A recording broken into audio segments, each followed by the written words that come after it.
இறையருள் சக்தி அந்த பூமிக்கு வரும்போது அந்த இடத்துல நீங்கள் இருந்தால் உங்களுக்கும் அது கிடைக்கும். அதனால் பௌர்ணமி அன்னைக்கு நீங்கள் போயிட்டு வர்றது ரொம்ப ரொம்ப சிறப்பு.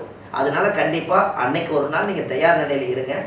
எப்போவுமே பாம்பன் சாமி கோவிலுக்கு 9 நவகிரகங்கள் இருப்பதனால வாரம் நீங்கள் போகிறத விட 9 பௌர்ணமிக்கு நீங்கள் அந்த கோவிலுக்கு போயிட்டு வந்தால் அதுக்குள்ளேயே உங்களுடைய கர்ம வினையெல்லாம் தீர்ந்து ஒரு மாற்றம் ஏற்படும்.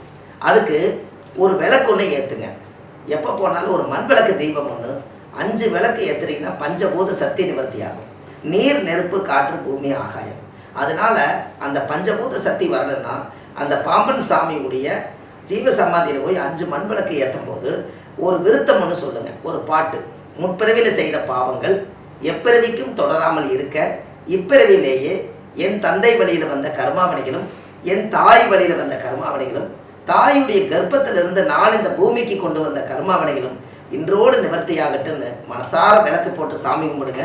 உங்களுக்கு நல்லதே நடக்கும். வாழ்வது ஒரு முறை, வாழ்த்தட்டும் தலைமுறை. நன்றி, வணக்கம்.